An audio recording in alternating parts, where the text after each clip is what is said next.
there were seconds to staff. Nice work, dude. Yeah, Something more important. yeah. 6:30. Oh, you're in a different time zone than I am. I am.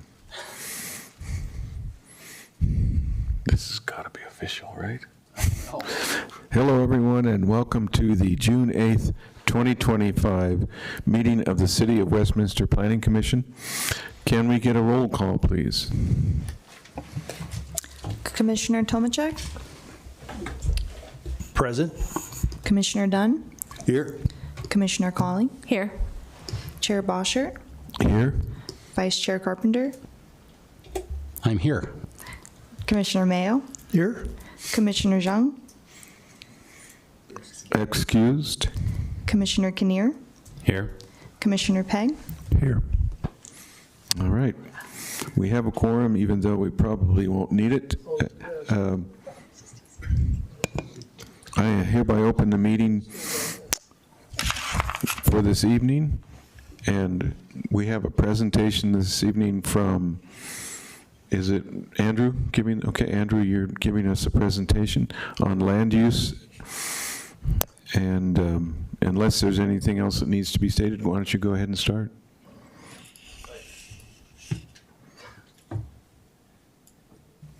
Is that better? Oh, that's much better, isn't it? Yes.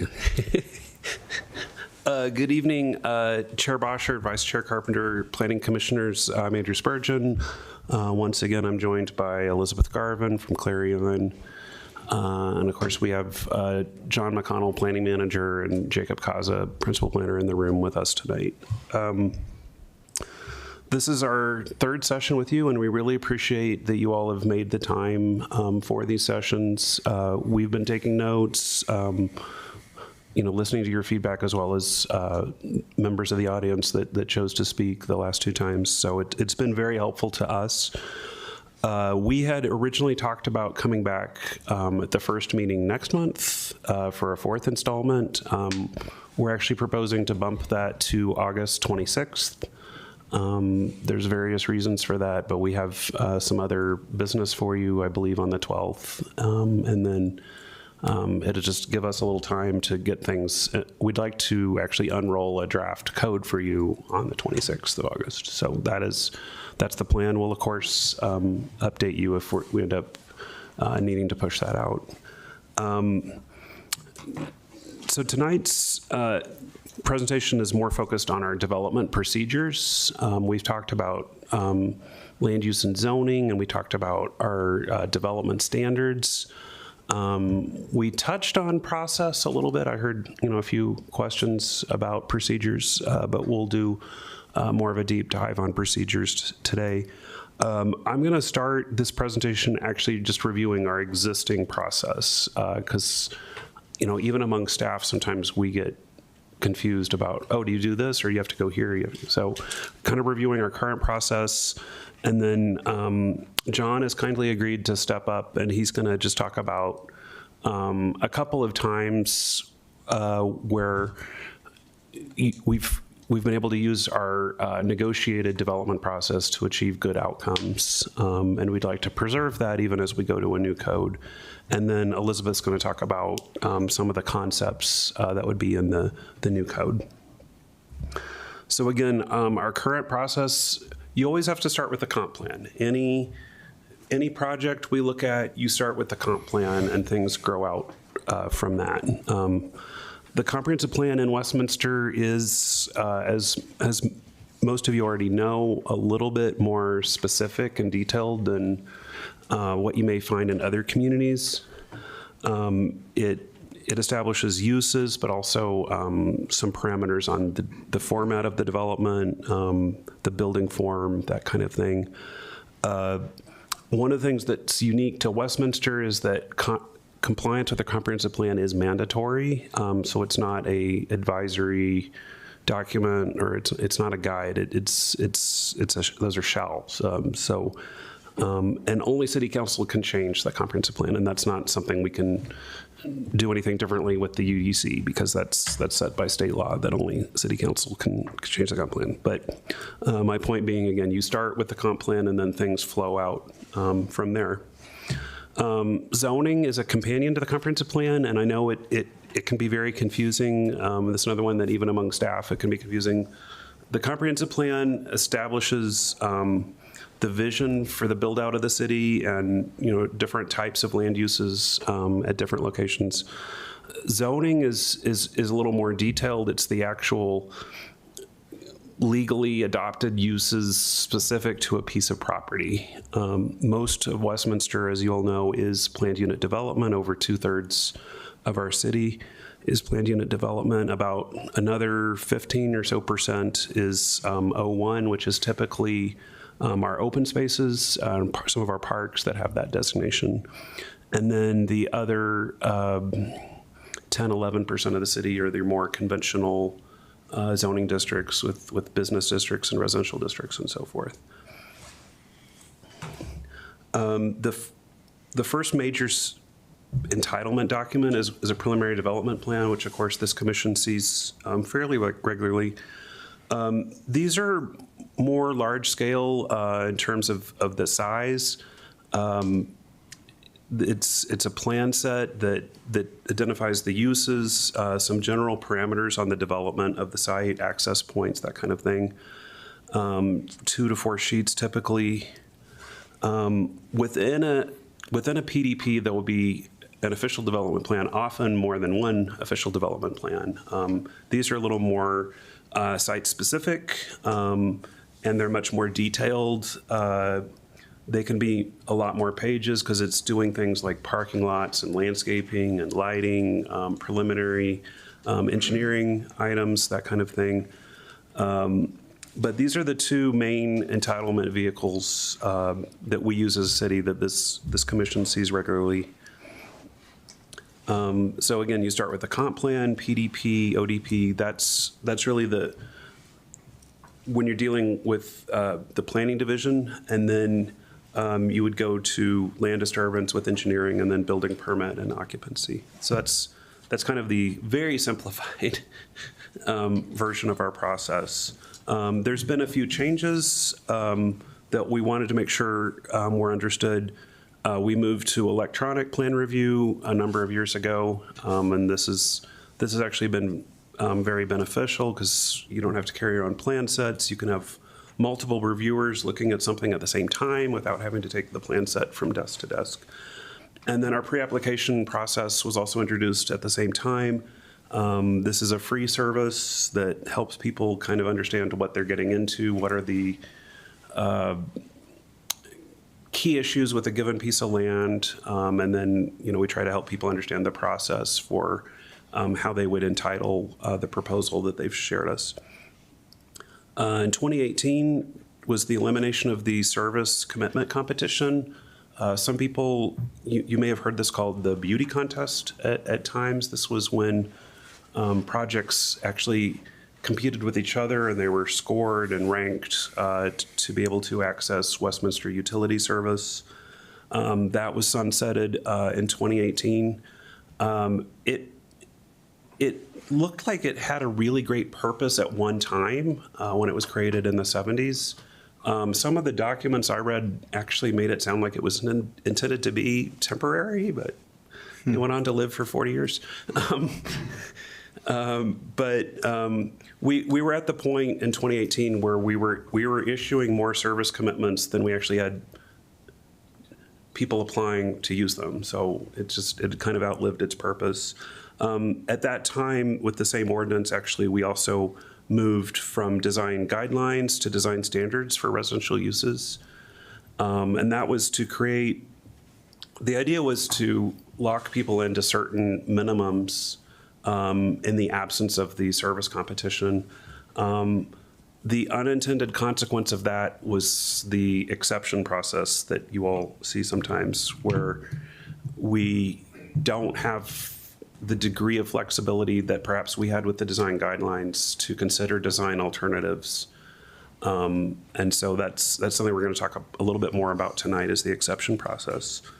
And then more recently, some changes.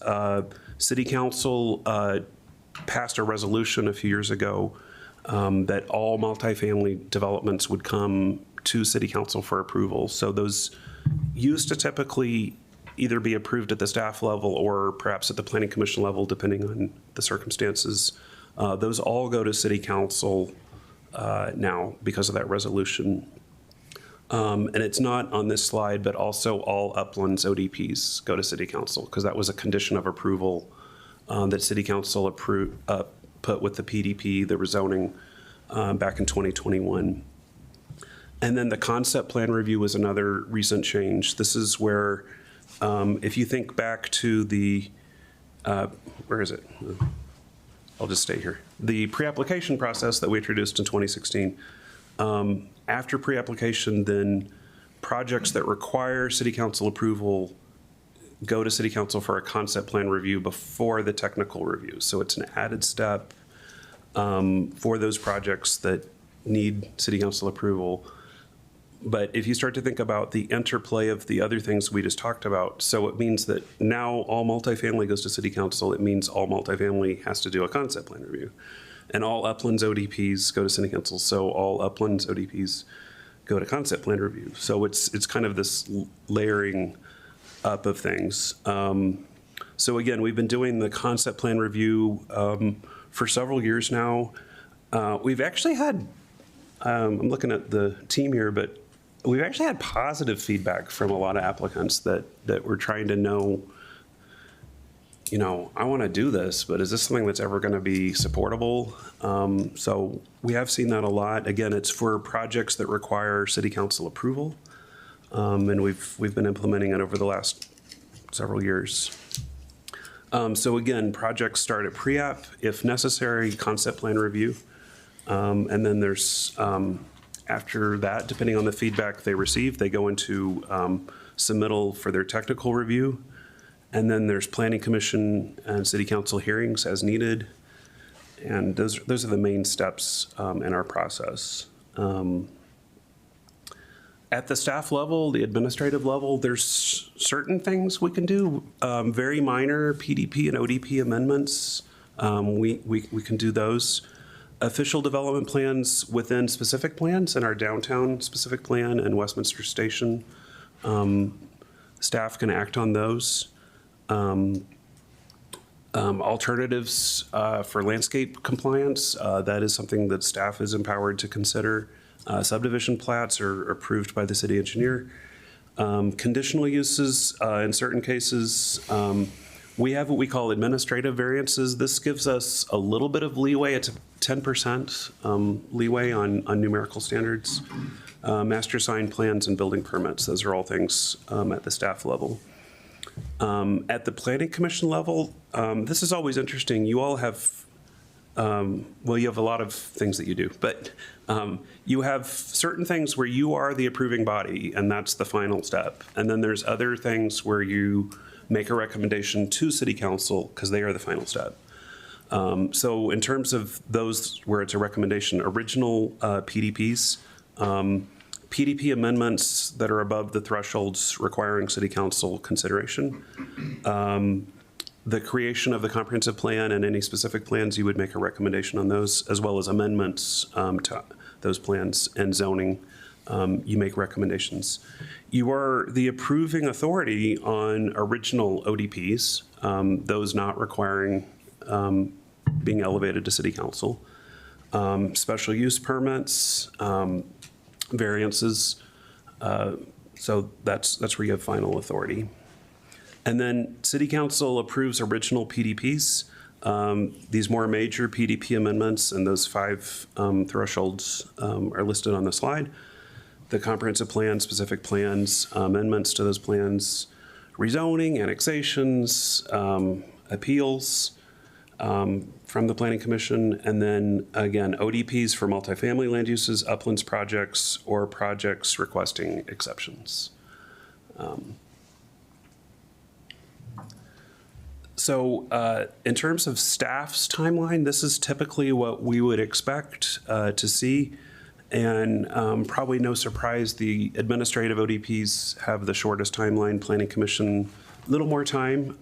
Basically, it's more or less the same, but then the added time of bringing it to this, getting it scheduled and noticed and bringing it to you.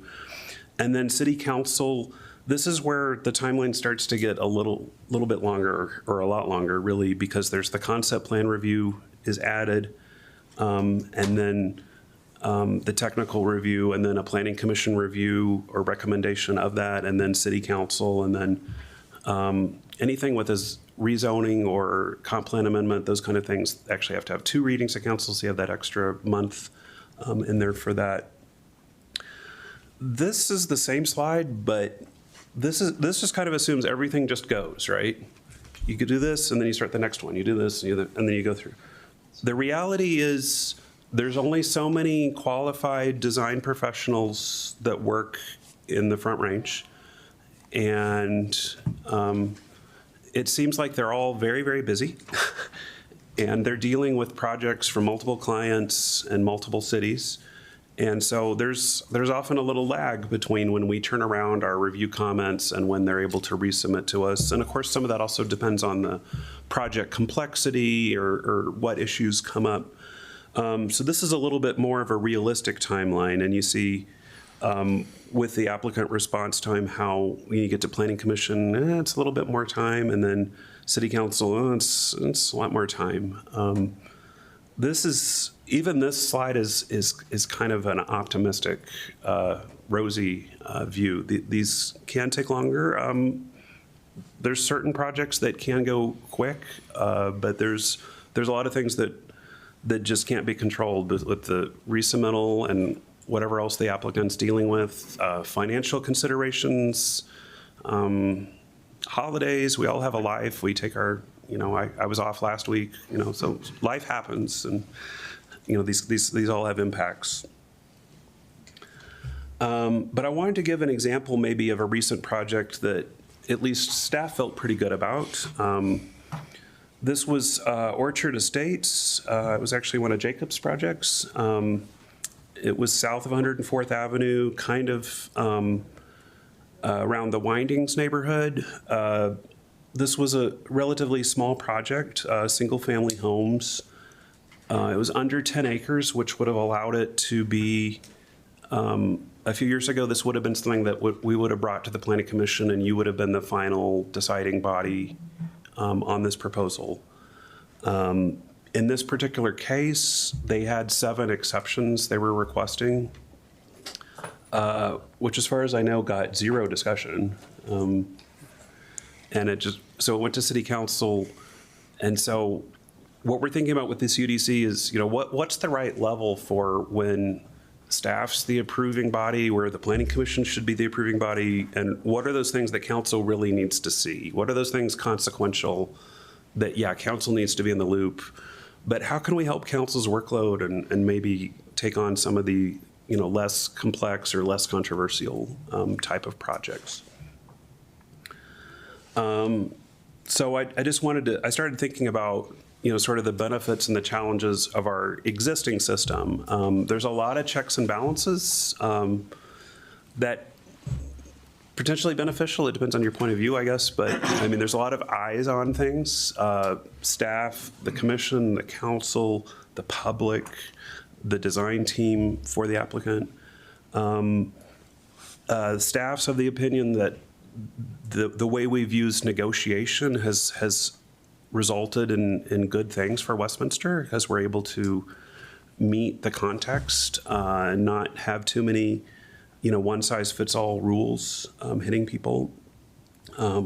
We've provided multiple opportunities for public input in our system. Again, it gives Planning Commission, City Council the opportunity to evaluate, these non-routine projects, and you can see how the city is building out its comprehensive plan project by project. And one could argue, with such few development sites remaining in the city, we need to be very good stewards with the choices we make for those remaining lands. I'd say some of the challenges are there's confusion. The applicant or the applicant's representatives sometimes get confused, staff, the public. City council sometimes isn't sure of what their role is or why they're seeing something. And though we think negotiation has been beneficial for Westminster, we understand that sometimes that creates uncertainty or apprehension by applicant teams. They want to have a better understanding of their likelihood for success. The timelines, particularly as you add on those extra city council reviews, they can make it difficult for applicants that we understand are juggling other deadlines they're meeting. I know we've often heard from affordable housing developers that juggling the CHAFA deadlines with the city's deadline is very challenging. We send out notices at all these steps: concept plan review, neighborhood meeting, planning commission, city council. So I know sometimes the public gets confused. They're like, why am I getting this notice? I already got one. Or what's this meeting? Am I allowed to talk at this meeting? Which a concept plan review, the public is not. But sometimes they show up here in this room thinking that they can. And then we have the development signs, which is Dave German's, I know, favorite thing to talk about. He's not with us tonight. But we have had issues where the required posting signs, they get damaged. They have to go out, 2 weeks ahead of the meeting. Well, stuff happens. This is Colorado. There's wind, there's bad weather, there's vandalism in at least one case. And that has resulted sometimes in projects having to reschedule their public hearings because of that. And then again, the exception process, sometimes it feels like maybe that limits creativity, because when people learn they have to get an exception, they'd rather just ask for an exception than maybe propose some creative design solution. So we recognize that. I'm going to transition over to John now, who's going to walk through a couple of case studies of where we think our use of negotiation has given us good projects for Westminster. Okay, so I'm going to be looking at the slides to the best of my ability. I don't have them in front of me here, so bear with me if you can. So as Andrew stated, I'm going to give you a few examples of some fairly recent projects that we've had over the last few years. I'll talk about what the projects are, where we started with each project, what we worked with the applicant in terms of negotiation and goal setting to achieve not only compliance with city codes and standards, but also helping the applicant realize the place of their development in the larger context. And so, as Andrew stated earlier, we always look at the comprehensive plan first. We have focus areas in our comprehensive plan. They have specific goals and objectives, and a lot of that's illustrated in our comprehensive plan. So that's a helpful tool when we sit down with the developer at the pre-application stage and we go over their concept and we provide them with initial feedback and start that goal-setting process. Oh, thank you. So this first one, you'll probably recognize the location. This is the Church Ranch US 36 interchange, and this is the shops at Walnut Creek. That large footprint right there is the Target store, and I'm going to focus in on the small pad building in the Target parking lot. It's one of the newer buildings in that development. And that's the home to the Panera Bread. And I'm sure all of you have been to Panera Bread because they're just awesome. So next slide, please. Okay, so the image to the left, and it's dated 2016, and that was before the development proposal came along. And the image to the right is after the development was built in 2025. All right, and go to the next slide, please. Yeah. And the image to the left on this slide is the original concept that the applicant brought to us at the pre-application stage. And as Andrew described a little bit earlier, the pre-application stage is very basic. It's an idea. It's before an applicant has gone into any sort of code review, design exercises, and really any investment into the project. They just want feedback on what they would like to do. And so we got a typical layout of a two-tenant building with a typical kind of wraparound drive-through scenario. And so in this context, in the Shops at Walnut Creek, the city's gone to really great effort over the years to create this hybrid of a suburban shopping experience that's very walkable, bikeable, and connected. And so if you're familiar with the development, there's kind of a little main street there. There's a lot of sidewalk connectivity and a lot of good pedestrian mobility, and all that pedestrian network also connects to the Big Dry Creek open space trail network. So, for example, I live in Westcliff. I can ride my bike all the way to the Shops at Walnut Creek without getting on the road, and it's really nice to do. And so one of the goals that we wanted to convey to the applicant in the beginning is we'd like for you to kind of pull that building up, remove the parking and the drive aisles between the sidewalks and the pedestrian network, and give that pedestrian a better pedestrian experience. Make sure that drive-through is workable, it has enough stacking, it's separated enough from the front entrance so that there aren't pedestrian auto conflicts for people who want to dine inside versus people who want to just pick up their sandwiches. And so the illustration to the right is where we negotiated that outcome based on those goals that we mutually agreed on in that pre-application process. And so we feel that the end product there was a really good success. It enhanced that pedestrian network. It connected this development to the rest of the pedestrian network. And you can see by if you saw the aerial photograph on the previous slide, we also negotiated a connection to the Big Dry Creek Trail right across from the Panera Bread, so the bicyclists and pedestrians that are using that trail can access the store directly. So this is a smaller scale kind of project, but it's just an example of where we started, how we set the goals with the applicant, and where we ended up. So next slide, please. Hey, this development is a little bit larger. This is a multifamily senior affordable housing development. And this is on the southeast corner of Church Ranch Boulevard and Wadsworth Boulevard.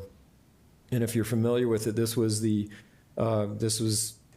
old church ranch where Charlie Mackay had his offices in one of the old residential structures there. And as you can see the aerial on the left side of the slide shows that original condition.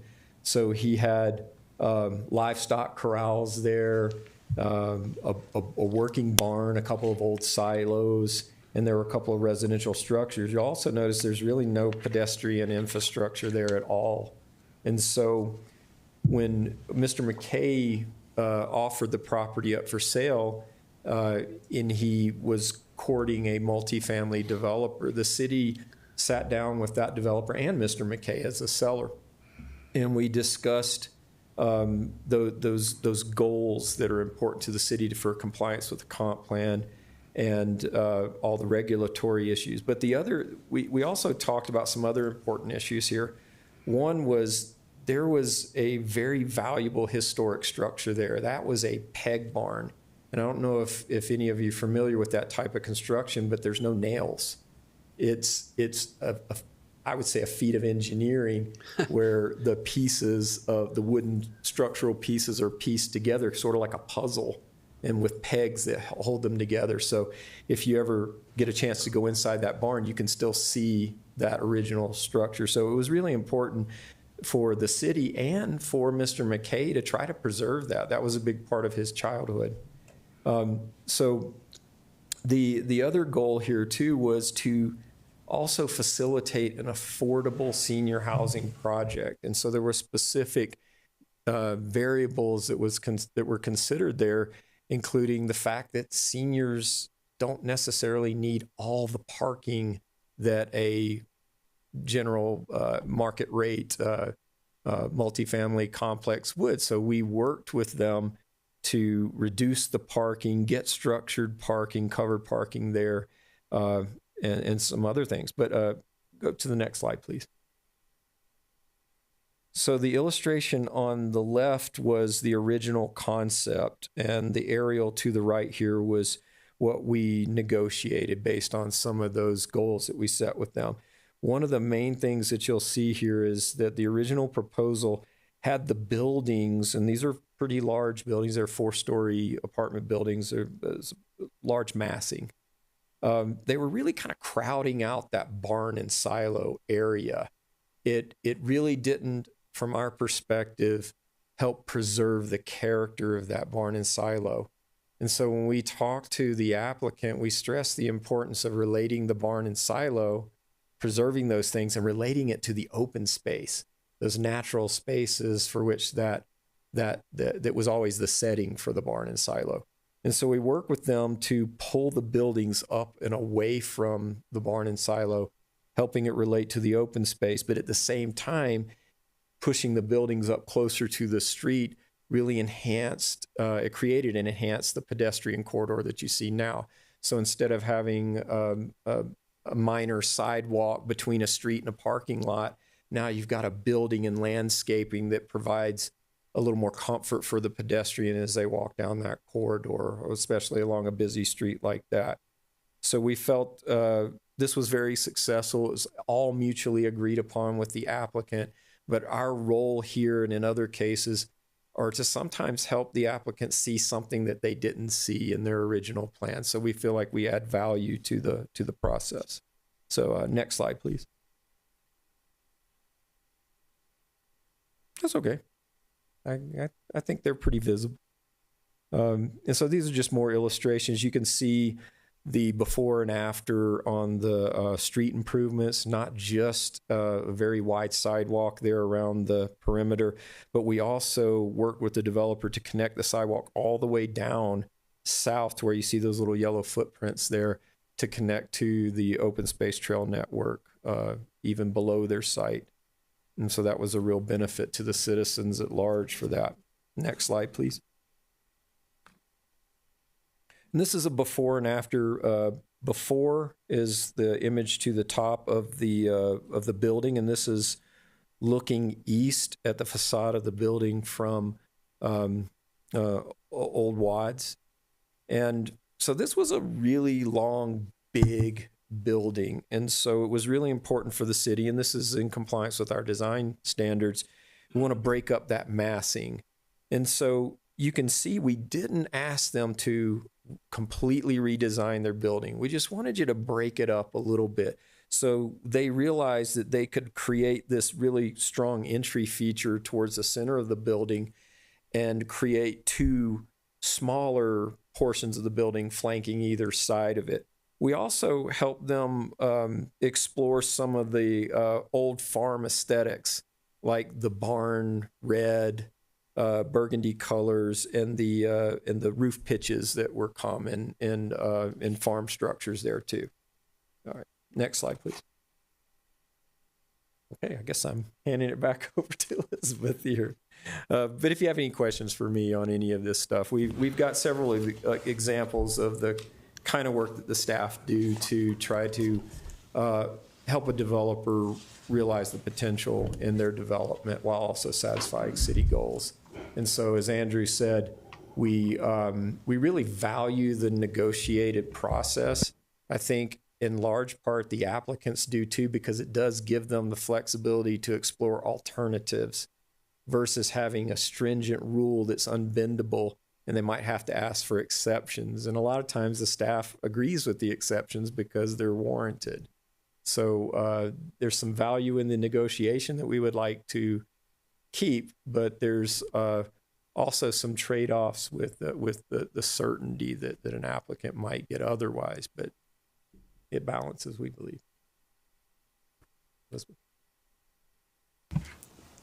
So, sorry, I'm going to follow up on where John was actually, because you know, when we think about writing a code, we know that a good code works well on the topics it regulates most of the time, but every site is unique. And so when we, put the code together, we try to account for the flexibility that staff would need to bring the development to the best place for the community, where the site is unique, where the project doesn't necessarily fit the mold, right? Someone wants to do something different. And in the more complex cases with redevelopment, so making sure the code is set up to account for redevelopment and allow staff that room to negotiate, within some bumpers, not everything all the time. So we've got, let's do the next slide, a range of flexibility options that you'll see when we get the draft out to you. So we'll go through these kind of in order, and we go from smallest adjustment to kind of most extensive adjustment, and trying to put the pieces together. We don't want to say, if you're coming in and you really just need to, change a half a foot of a setback, you don't get to throw all the standards out the door. We're going to just look at that one place where we need to make that one change. So let's go to the next one. So first off, in the 5% of the city where there's 10%? 10, 11, 12. 10, 11, 12% of the city where there's still conventional zoning. We have, as we've been going through the process of rewriting the code, we're making sure that we're setting the city up with functional base zoning districts. The old code has some quirks to it that may make some of the content not functional if you try to apply it, and that's pretty common in a community that has relied heavily on PUD. We've worked in communities that couldn't even name base zoning districts anymore because all they've ever done is PUD. So, Avon.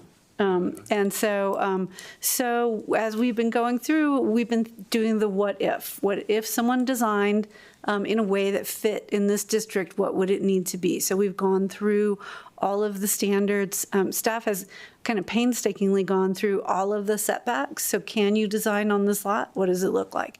And in those conventional districts, your development is not locked in by the PUD process. So if someone wants to develop, that's fine. And if they want to make changes a couple years later, they don't actually have that whole set of PUD documents that need to be changed. They can just go back through the process.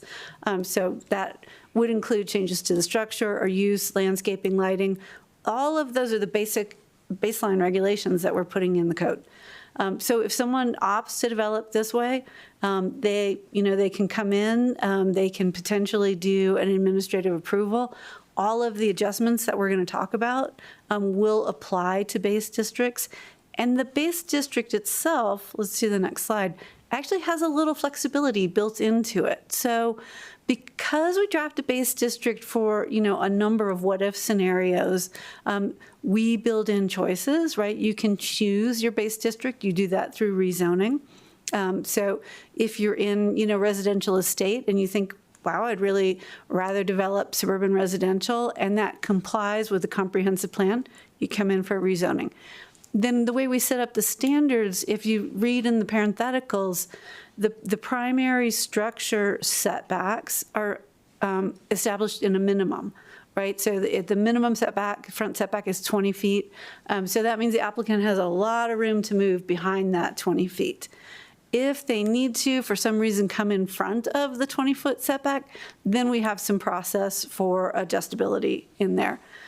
So that's kind of where you find some basic flexibility. And then the last one is we do look at the lot and we adjust the standards by location, right? So our front setback is probably going to be larger than the side setbacks are, just accounting for how we normally do lots. So we do have flexibility built in for those districts to the extent they get used, and potentially for the extent they get used in the future as the basis for PUD. So let's go to the next slide. Okay, so kind of first step of adjustment, kind of baby step of adjustment, administrative adjustments. So we know that the basic standards work for majority of the projects, but applicants and staff can encounter site or use specific issues, and the standards need to be adjusted. So an administrative adjustment allows limited modification, usually up to about 20% of measurable standards. Do we still have let's go to the next slide. So how does that work? So this can be through staff approval.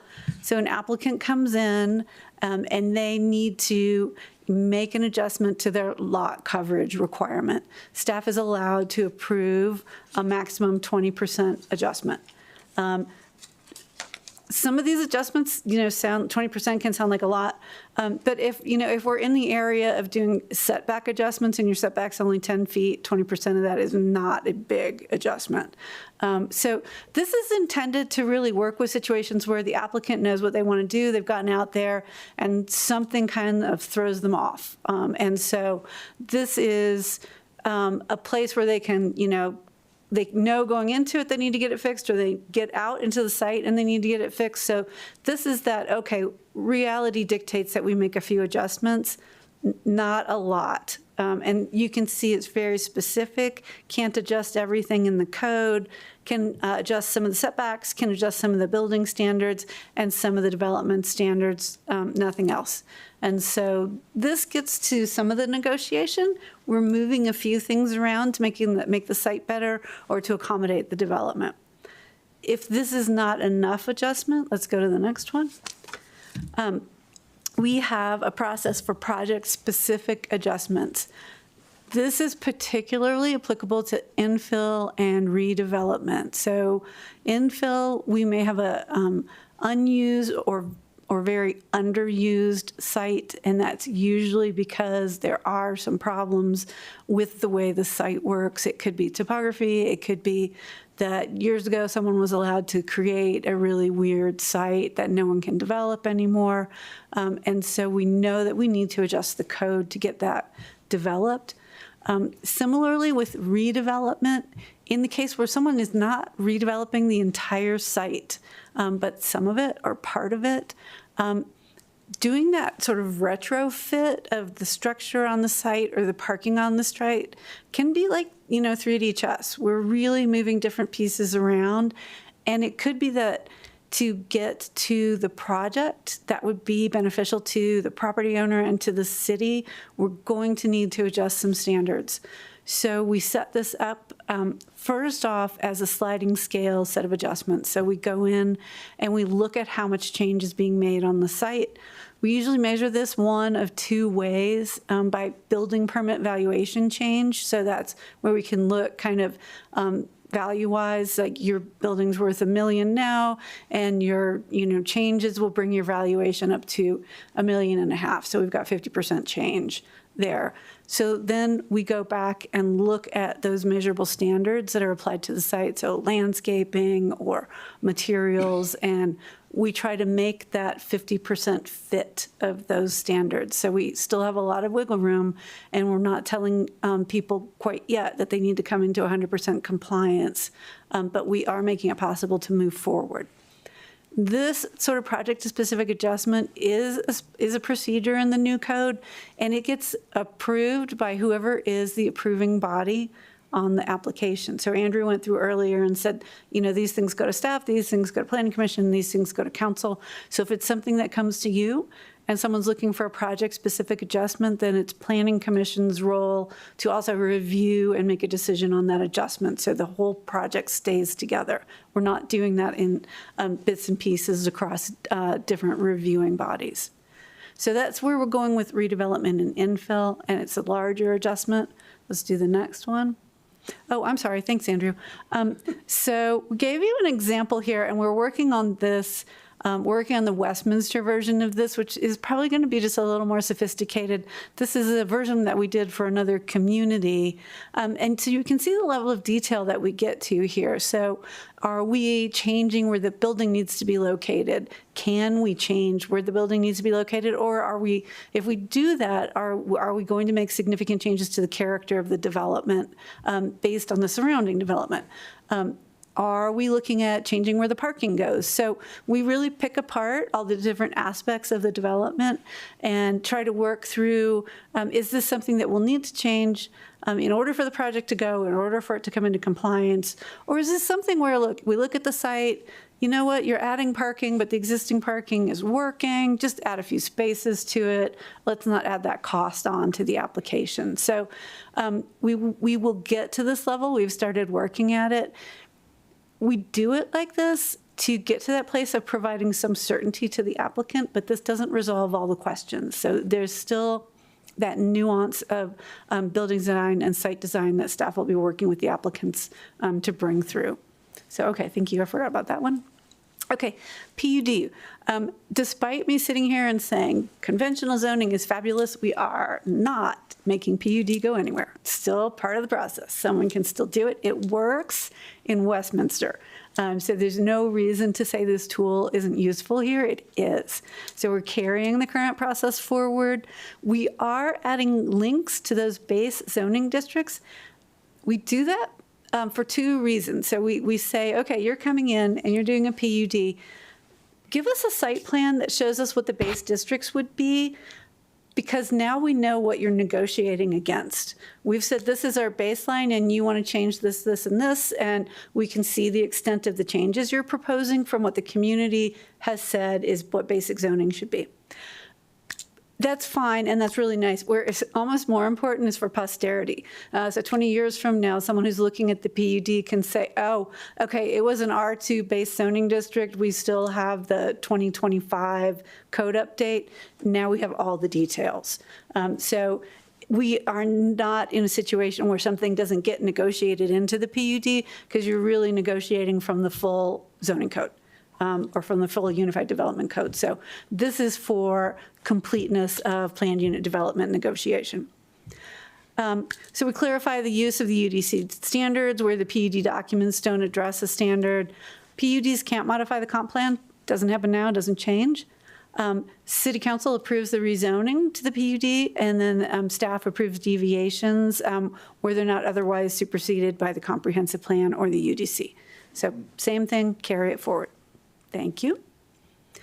So then we have alternative compliance, and we decided at this point you really needed some animal pictures, so this would make the whole presentation more fun. Alternative compliance is it's like a major design deviation. And what we're asking is, can you meet the intent of the code? So the code says, the UDC says, we want this beautiful brown, I don't know, it's a quarter horse. Anyone want to tell me what kind of horse I put in here? The beautiful brown horse on the left. Okay, this is what the code says. This is Westminster right here. And the applicant comes in and says, well, I think my site is zebra. Really, it's completely zebra.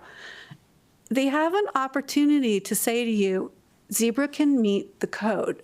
And here's the intent from the plan, here's the intent from the code, here's how we're going to get there. And it allows them to submit that to the city for review. It may get negotiated, it may get changed, but whereas, sitting here now and going through the adoption process, we really saw horse, not zebra, someone could show us that zebra works. And so we want to be in a position to say, let's think about it. Someone else might come in and say, no, I really think it's cow. And you all might be like, I don't know. And Andrew and John's point was, well, if they want to put the cow in a neighborhood of cows, A field of cows. field of cows, so to speak, unlike a field of dreams, but a field of cows. This might be appropriate also. So this process really accounts for, we know 80 to 90% of really what good development would be considered to be in Westminster from the plan and from the public and from the elected officials. But there's usually someone out there that can come up with a unique and appropriate design that you may want to see. And so we allow for that option. Do you say no to alternative compliance most of the time? Probably. Would an applicant have to be really committed to bring this forward? Yeah. But we don't want to close that door. It's, it's something we could see. Or the barn door, if I'm going to be good about how this works. So that's the wide open one. You won't see it a lot. I believe you guys actually adopted this a couple years ago with the sign code. The sign code, yeah. Yeah. And so it's becoming more broadly applicable. So last thing up on our list is SCIP, Substantial Conformance Improvement Plan. This is really focused on changes to non-conforming sites, not the uses, the site itself. So often we want people to reinvest and we want them to continue using the site. But the code sometimes has a threshold or a trigger in it where they say, you know what, if you make one change to that structure, you got to bring the whole thing into conformance. And incremental change may get you where you want to be. We may not want to say, you know, bring it all the way to conformance, because sometimes that freezes development. People decide, nope, I'm not investing at all. So this is a process where we can go through, we can look at those incremental changes. If we need to make other site changes based on the changes that are going on to the structure, that can happen. And there is some flexibility in meeting standards also. And this one can go through site approval. This kind of works on the theory that some improvements are good. So let's make it easy to get that going in a way that brings the site into some conformance with the code. So that's kind of our layers of change and the different places where they get approved. We've tried to line them up so they work. So I think that's it for this piece of it. Does this particular photo have a skip in it that you can point out to us? I would look at Andrew if it's So, okay. to that. So the skip is not something we have in Westminster yet. It's something we're proposing, but This in the picture was shown because there's something about that picture that. yeah. So in fairness to Elizabeth, who's been incredible to work with, but this is actually a concept that I'm proposing to add to the UDC. It was something we had in another community that I worked in. We found that it was very useful for non-conforming sites, and where we typically saw this was you have an older retail center developed under whatever standards. They want to improve the property, add value, perhaps a liner building. In this case, the building in the illustration is the Torchy's Tacos and Jersey Mike's and all that. So in this other community, when we'd see something like that, it's a way of allowing that improvement without throwing the whole code at them for the whole rest of the site. And this picture may not be the best example, but it related to the way we used it in the other community that I'm thinking of. Would this be something like if the Torchy's was something else and they wanted to do that and add outdoor seating like they have there? Right, yeah. Which wouldn't have been allowed before. Now, instead of having to go through the entire code, we're just going to review the outdoor seating Right. to see if Yeah. that's okay. Is that? Generally, yeah. What this allows is, I guess, the opportunity to consider if is this an opportunity to fix something else we've been trying to get, like, hey, that driveway, we've always wished there was a good crosswalk there. Is this our opportunity to ask for that? So reasonable improvements related to the scope of work without making a whole giant property meet current codes.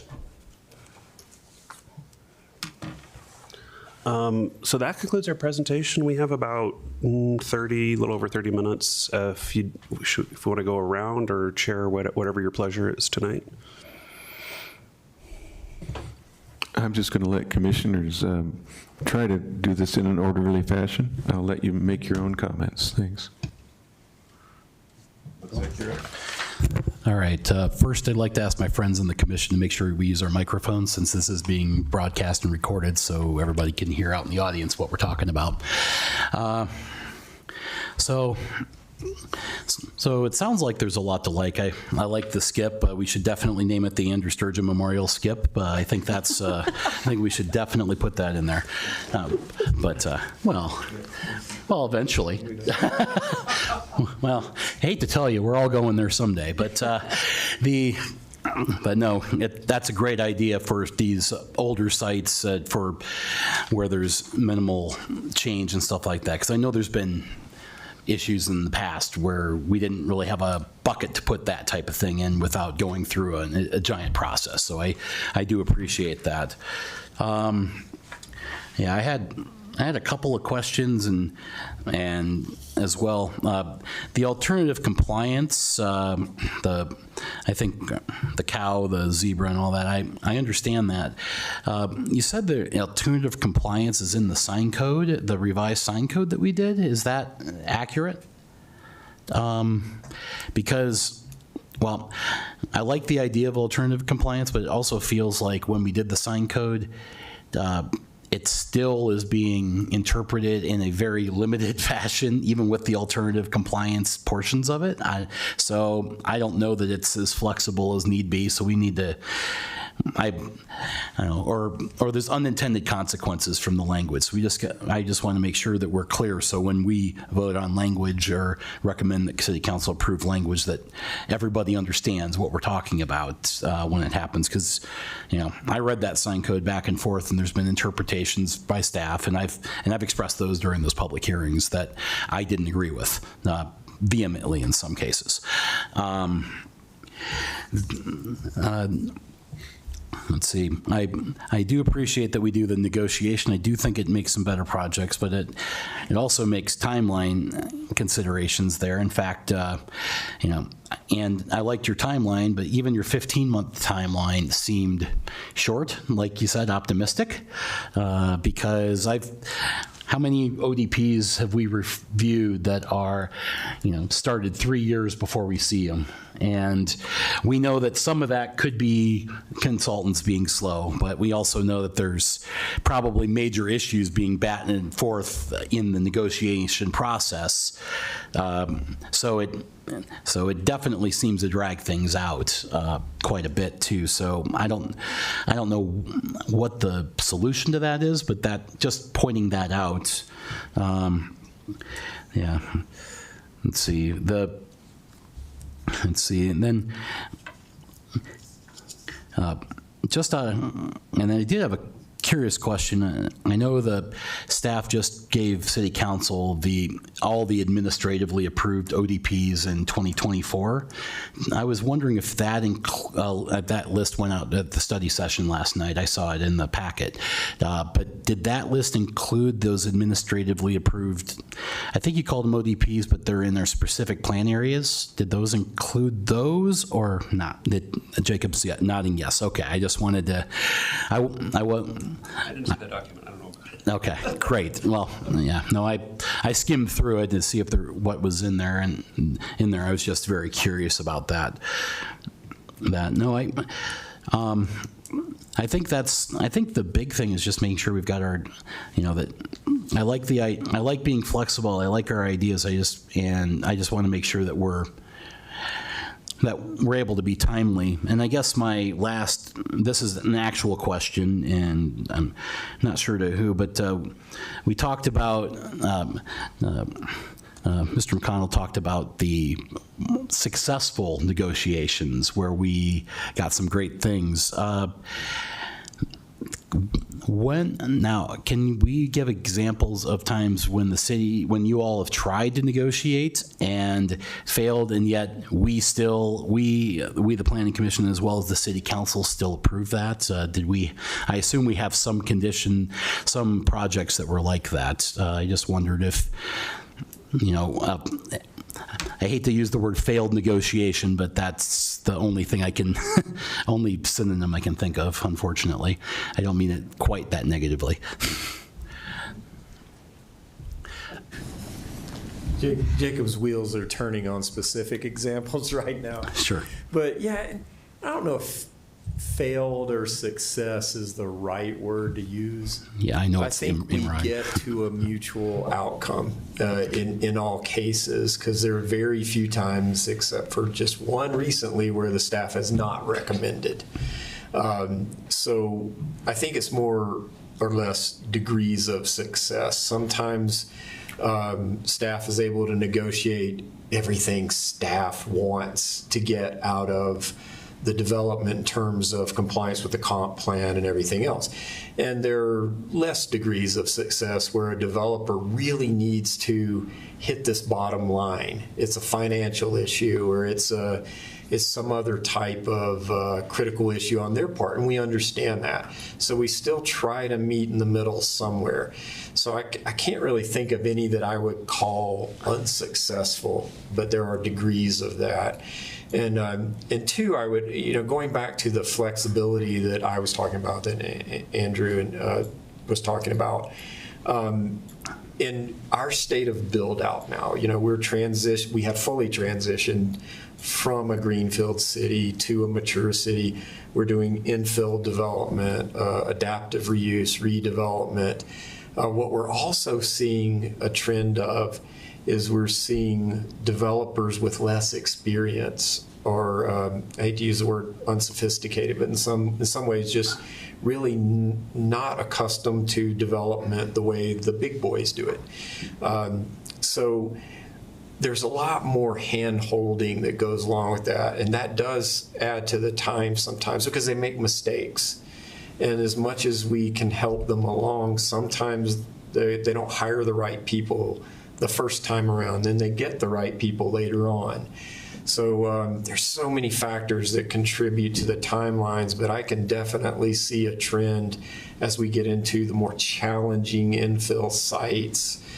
The more challenging they are, but the less experienced the developers are. That may be because the more sophisticated, bigger developers, they pass over sites like that. They go for the green fields, the quantity over the smaller and the quality. So. No, that makes sense, and thank you. Yes, degrees of success. I like that better. I didn't, like I said, I didn't mean failure. No, yeah, but or anything like that. I just couldn't think of a better word. Yeah, no, that does make sense, and the degree of sophistication. All the easy sites are done. Now we're dealing with all the hard sites. Everything's tough now. You know, as being in that industry, I understand completely. So I guess my only other request, and then I'll pass it on to my colleagues, but I know we're going to get this code draft language for our second meeting in August.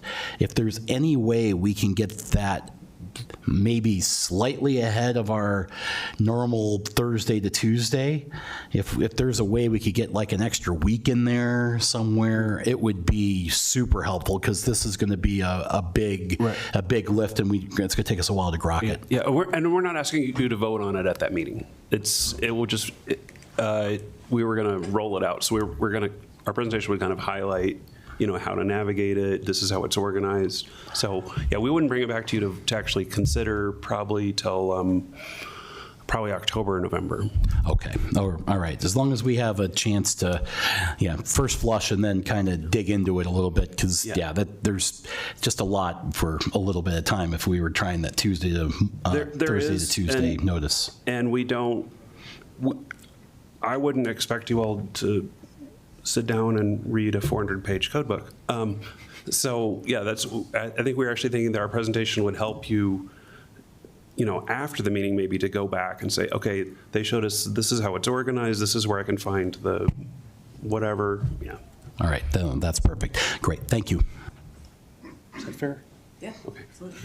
I was like, I asked the consultant if that was okay after I told you the answers. Like, is that okay? That is how we do it.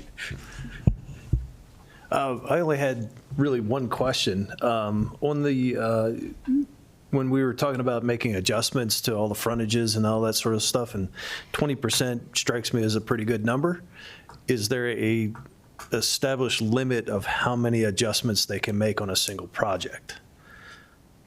Meaning, you know, 20% is nice, but when you do it on every single frontage, that is a little different than here and there. That's a good question. And we kind of take that one community by community. So in some places where we know, you know, staff is going to say, you can ask for 3, not more than that, that's fine.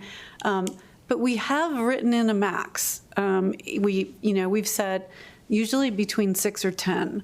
And, you know, that you can ask for more than that. You're really changing up the site. We should think about, you know, different zoning or something else going on here. So that's a conversation we can take back to our staff working group and figure out, you know, where would perhaps be a comfort zone, saying this is still a small amount of change, and anything other than that needs a bigger review. That's a good question. The only other point I'd make, given the amount of infill and other projects that we've got going on, sounds like you're working toward a framework of how you establish where things fit, how many changes get made, and all that sort of thing. There's on the built environment side, there's the international existing building code. This city uses it and all that.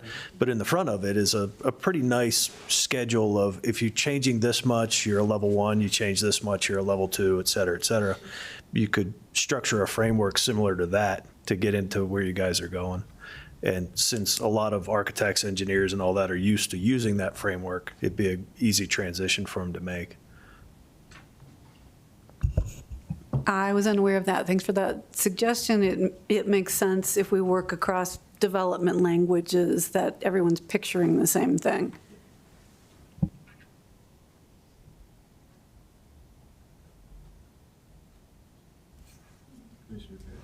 I'm also curious about the focus adjustments process. Can you talk me through how that process works?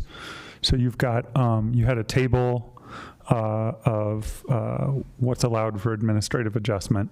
And so what I'm picturing is a developer would say, hey, I would like to make these changes and give you a list of changes, and staff would evaluate them how? That's a good question. So we review it with a development proposal. They're not viewed in isolation. So we would, this has been, I think John and I would, or Jacob, John, and I would all argue this has been the benefits of our negotiation, is that we have a specific project on a specific piece of land, and we're able to think about, well, what makes sense at that location, and these things may be warranted in some cases based on the site-specific factors, but that's typically how we would do it. Okay, so like, yeah, I'm looking for. Okay, can you flesh that out a little bit more? I'm not a planner. I can't really picture. Yeah, okay, so the way this is drafted is, so you're coming in with your application and you think you want to maybe do some adjustments. The language in the regulations says you can request an adjustment if you meet these criteria. So there's something unique going on the site, which is going to, prevent you from doing any sort of reasonable development. Mm-hmm. Alternative 2, I believe, is you got approved and you got out there and found something that you didn't know about. Like, I've heard stories about, people that didn't realize that an entire sewer line ran under their property.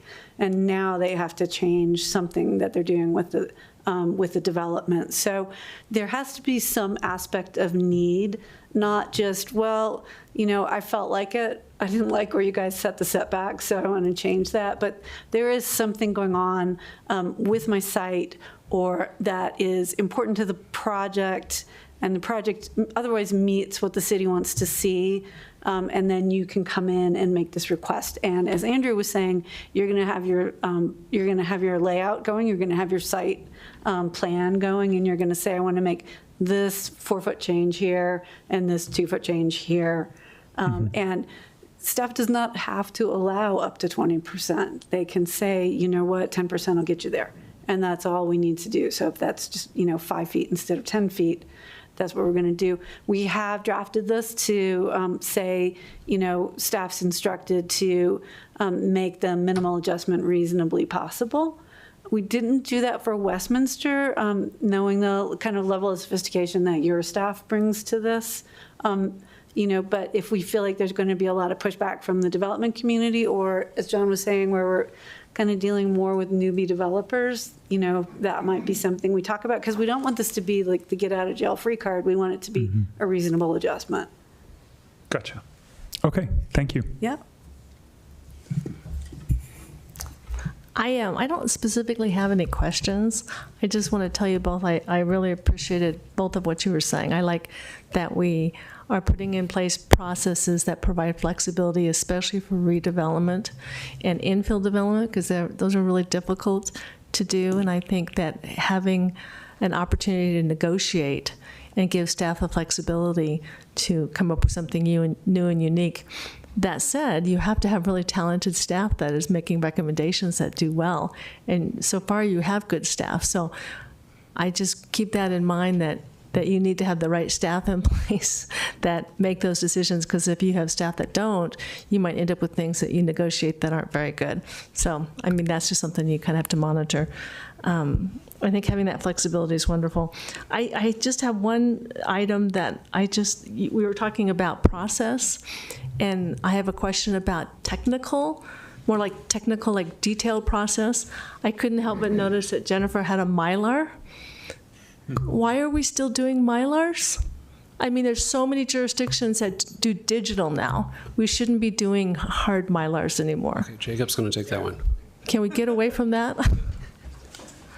So we're actively working on that. We actually do plats electronically right now, Okay. and so hopefully by the end of this year we'll be fully digital with our recording. Great. So hopefully we're almost Yay. there. That's good. Thanks. That's all I had. Thanks, guys. Thank you, Jacob, because I didn't know about that one. Just kind of thinking about some of the questions from several of you, but we've talked about some of the flexibility that is being proposed to be added. I like to think, and maybe I'm being naively optimistic, but we're also adjusting the standards at the same time.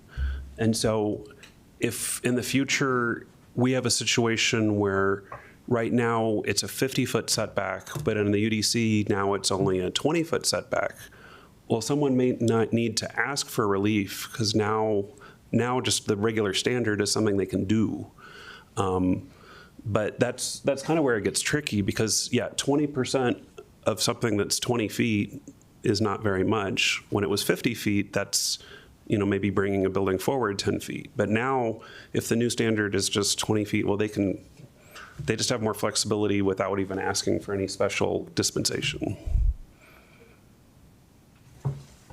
I'm going to add on to that, and I'm glad you said that. And it was Vice Chair Carpenter's question earlier. A lot of the time that we've been spending on our standing calls is going through design standards. How does it work? How has it worked? What exceptions have we seen? What needs to be fixed with it? So the other piece that you're getting, and we kind of talked about this more at our last meeting, is these updated standards. So they should fit together exactly as Andrew was saying. And then I suppose if we get the less talented staff, we've put all the rules in place, but I'm not sure that that's going to be the case. Actually, that was going to be one of my comments, we tend to write code standards, whatever it is we do, in the moment that we've got the staff and the personnel to back it up. So I would make some suggestions that you think about what your process might look like if you're in a hardship situation where you don't have as many staff or as talented a staff that you have currently. And realistically, that helps developers, because if you're writing it such that what you would consider a less talented staff can get it through, then a talented staff will be able to push things through even faster.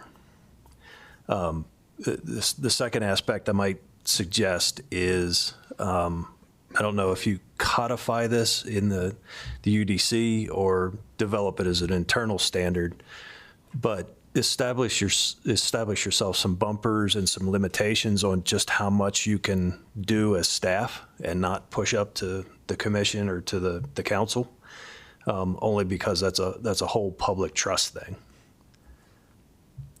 And then the last thing I'd throw out there is more administrative. The forward sections of the building code have a lot of language in there about alternative means and methods, hardship cases, administrative modifications, things like that. Have a look at those and see if you can find some commonality with it that just puts in the forward language, this is what developers can expect as both the benefit and the limitation of what we're going to be able to do. Yeah, I think what we've talked about, and Elizabeth's probably going to write some language that's like legal and clean and fancy and defensible, but In Latin. Yeah, Latin and Greek. But I think what we'd like to get to is a place where staff has a degree of more authority than we do today to approve, worthwhile exceptions or modifications. But where we still have the option, if we think there would be, interested residents or something, the option to escalate it to the Planning Commission or even to the full City Council. So that's, I think another piece that we'll want to make sure we have included is that we could have more administrative approvals, but have the authority to bring it to a hearing type setting if we think, there's wider impacts that need to be, residents need to be brought into the loop. Yeah. In that vein, is there something like an appeals board or something being considered? Well, we have some existing code provisions that kind of do this already. They just need to be updated. But yeah, I mean, generally speaking, staff can already, upon city managers' concurrence, bring something to the Planning Commission or City Council that would otherwise be at the staff level. But we just want to make sure that fits with everything else we're talking about here. I was actually thinking from the opposite side, that if the developer can't come to terms with you guys, but thinks they have an ability, that they bring it directly, not necessarily to us, but to some higher authority than yourselves. Yeah, we actually, based on our prior city attorney, Kristen Decker, who used to come to this commission sometimes, Greg Graham, who's also been great. They've both been great. Earlier in our process, when she was still involved, she wanted to see the ability for an applicant to appeal every level of approval. So I went through this very painful process. I made this giant table of every type of thing, who's the approving body, who do you appeal to, and so forth. And so we're rolling into the code. That's a long-winded answer to say, making sure the code is clear, who can appeal, how you appeal, and where the appeal is to. Because right now there's gaps in our existing codes. There's just some gaps that's not really clear in some cases. So yeah, everyone should have their fair shake at making their case. Yeah. Is this on? If I can add, Commissioner Tomacek. So right now, an applicant has the ability to appeal a decision made by the city staff administratively. So in the instance of where we would deny something, they can seek Planning Commission or City Council review of that denial and seek your approval instead. So there should be one coming to you guys relatively soon. And then the other instance of this would be kind of be like the Uplands B2 ODP that you guys reviewed, or not everybody, but most of you reviewed 3 weeks ago, where city staff were in disagreement with the applicant because of the City Council approval requirement on those ODPs. That would have been, if that was just an ODP, an administrative one, we would have denied it as city staff, and then they would have had to go through that appeal process. But for this reason, they just came to the board to seek your recommendation, and they'll go to City Council for final consideration. So kind of similar process. Commissioner Pegg. I'm a little worried about that comment that things that could otherwise be administratively approved can be elevated to Planning Commission or Council because of, say, worry about community interest. My worry there is that staff won't use their discretion, that essentially what should be a staff approval won't be, because, why take responsibility for something if you can pass the buck on to your boss? Essentially, right? That's what happens when you elevate it to council, for example. And I guess my worry is that if that's an option, we won't see any of the process streamlining benefits that are supposed to come from allowing staff review of some of these changes. So that's my first comment. And then my other comment comes down to the negotiated process. I think on net, the negotiated process is a good thing, but I think some of the examples that we saw of community benefits that we got from it are iffy, like helping the apartment developer at Church Ranch and Old Wadsworth explore farm aesthetics. I guess I'm a little skeptical of like the need to regulate aesthetics through this. I understand the desire to preserve the peg barn, right? And I do think it's nice that it's right there along the trail. And I think that historic preservation is actually an example of a good thing. But then, you know, helping the developer change how they want to design a building, I don't see a great benefit in that, if that makes sense.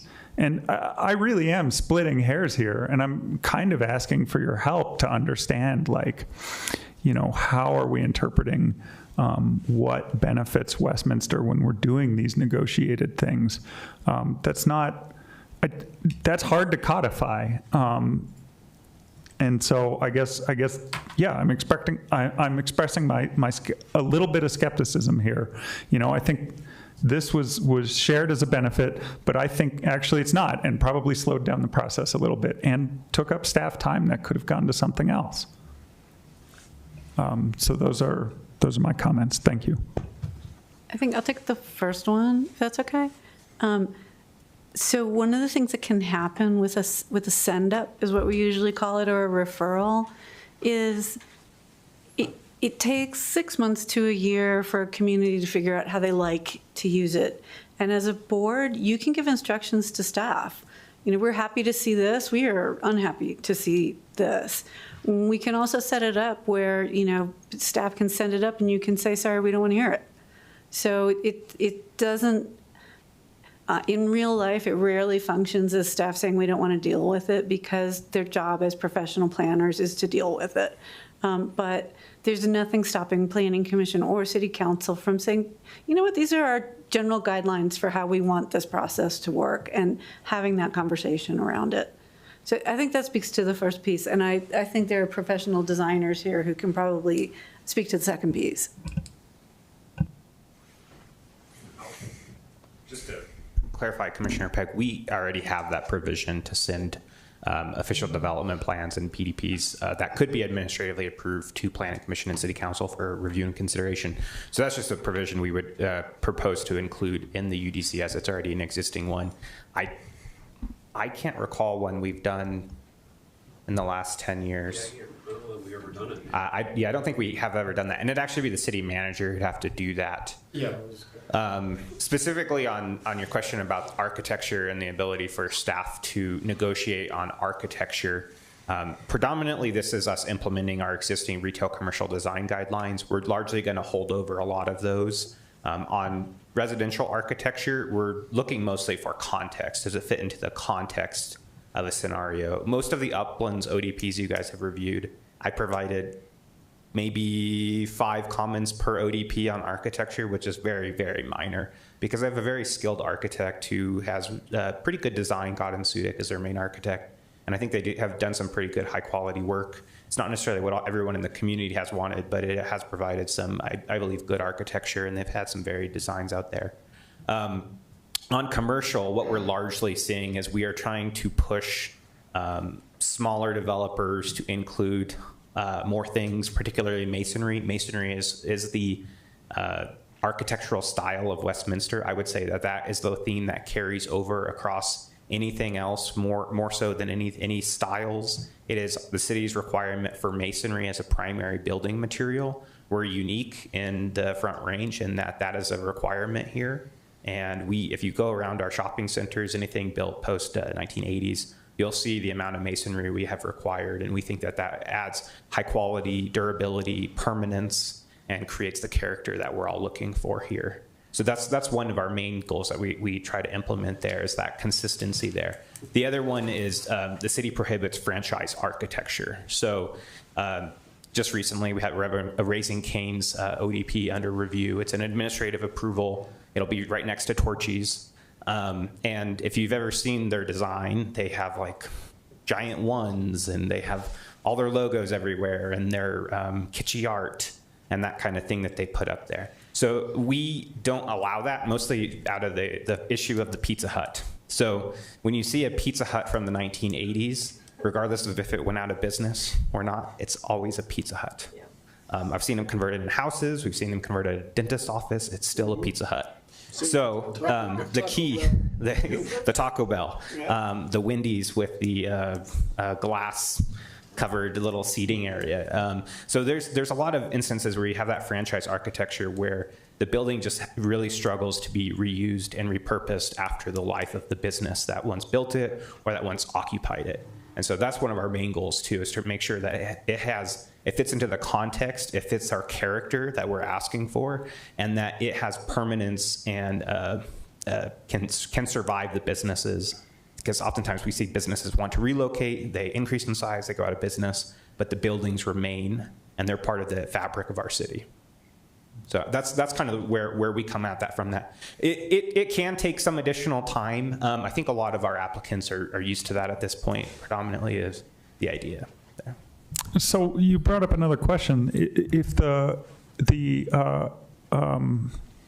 commercial architecture code is really what's applying here, then the architecture of that particular example that we talked about earlier wasn't really a product of the negotiated process, is what I'm hearing. Can you clarify that? Do you mean the residential architecture or the? What I was told is that the aesthetic concerns, the concerns I had about using the negotiated process to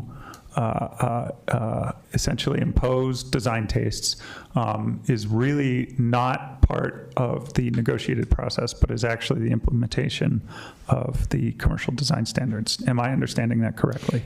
So those are negotiable right now. The retail commercial design guidelines are fully negotiable by staff. So it is something that we do negotiate, but they're written out with a clear intent of what they're trying to achieve. And so that's, I guess, where you're saying the professional staff or the staff are taking their time to implement those. So we are negotiating on architecture specifically. Most of the time we're allowing them to keep major elements in their plans, but there are instances where we get down to minutia on specific details, trellises, awnings, canopies, eyebrows, extra windows. It just depends on each different project because they're so unique. But I think let me add this, because I understand what you're saying. We're imposing the rules. The rules sometimes say you need a certain percentage of building articulation. Mm-hmm. And that's a broad term. And so depending on the size, the scale, and the massing of a building, for example, the residential building that I spoke of earlier, that was probably 500, 600 foot long building. So it was important to break that massing up into two distinct areas at least.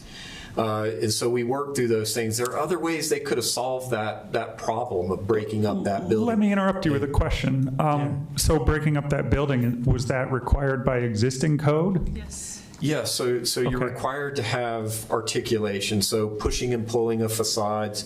Roof lines can't be just uniform along a building, but there's probably 10 different ways that you could do that. And so what I was trying to illustrate earlier was we had a really strong farm aesthetic there. And so to try to create some respect to that environment that's already there, we helped them realize that type of aesthetic in their roof lines and their other articulations. Okay, thank you for So the rule's there, but there's different ways that you can achieve it. It's our goal to help them embrace the surrounding context to achieve the rule. So we're not making up rules. We're helping them do it in a context-sensitive way. Okay, cool. Thank you. Did you have a question, Vice Chair? Yeah, my mic light. Oh, it came on. It was not on for a second. Anyhow, just one other, in response to one of your comments, Mr. Pegg, Commissioner Pegg, it was you mentioned about passing the buck off to their bosses, and I think it's a different situation. This isn't the city is not a business. The city, city staff answers the city manager, who answers to elected politicians. The city, one of the reasons our design process is getting larger with the concept reviews, everything, is because the city council has been blindsided by things that were administratively approved or even approved by us, frankly, that they're fielding complaints and everything else from people, and our representatives as citizens of Westminster, the elected officials, don't know about it. And I'd say one thing I've heard is when we approved the apartments over at the Promenade, not the latest version, but maybe the previous one. I'm not sure which ODP amendment that was, but there was no council didn't get involved in that. Since it was just an ODP and it wasn't a PDP at that point. So, and they're getting all these complaints and everything. Now, I'm firmly of the philosophy people should be able to do what they want with their land, and and you want to see high quality projects. But I think it's not passing the buck to do it. It's an awareness thing as much as anything. Our council has very interesting views on what development should and shouldn't be, and previous councils have had different views of what that should be. So, having been on this commission for 14 years now, something like that, I've seen where we think something's good and council doesn't like it, or we think something's not good and council does like it over the years. So I don't necessarily think it's passing the buck. If people start hearing about development and there's, a number of people writing staff complaining, I think it's kind of in their best interest to do that, not to pass the buck, but to say, hey, there's obviously more controversy here. It may not be controversial in the traditional sense, but there's some controversy there. And I think that's really what the staff is getting at when they upgrade it to a planning commission and city council hearing, and that's my opinion on that. So, Commissioner Mayo. Yeah, two comments. One of them, another example of the franchise is Sonic. We looked at a Sonic for 20 years that was abandoned. What could anybody do with that building, and nobody wanted to touch it. So that's kind of like the Taco Bell kind of scenario. But the one question I have is on masonry. I mean, the masonry obviously looks great, and it's a good addition to everything. But the going trend now is for people to paint it. And you'll have a building that's got nice trim, that's got nice siding, that's got nice masonry, and they buy 2 buckets of white paint and paint everything white. So why even have the masonry? It's still masonry. It's just white paint. So I'm not smiling because I think that's funny, but no, we have had some instances recently where some buildings have gotten painted without approval, and so those become code enforcement issues. So we do take that seriously, the aesthetic, the quality of the development. In some cases, if the context supports it, we have worked with property owners to paint masonry. Those are, I guess, more rare. But we do have some examples out there. But I will say, and you may be thinking of the ones I'm thinking of, there are a couple of violations out there that are pretty prominent in the community right now. We have in the past, and it used to be a little more rare when a property owner would make modifications to their building or site without going through a process or without consulting the city. And in those cases, if it was too egregious and something that the city couldn't approve, we would have to make them remove the paint, restore the facade materials to their original state. And like I said, in some cases, if the design standards and the context supported it, we could work with them to make sure it's appropriate color palette or something like that. So I think that's really the beauty of our system is we can be context sensitive. We can meet developers in the middle in most cases. But we also have this really strong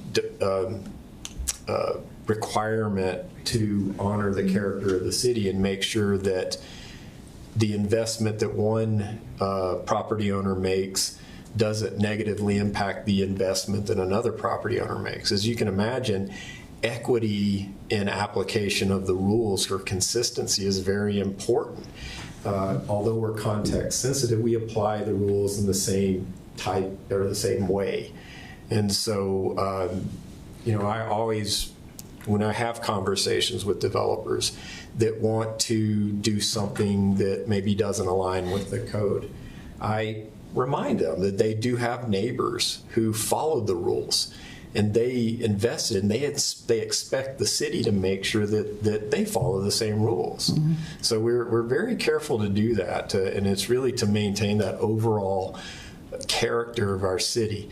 You've probably been to cities, even in the Front Range, where they might not pay as close attention to that.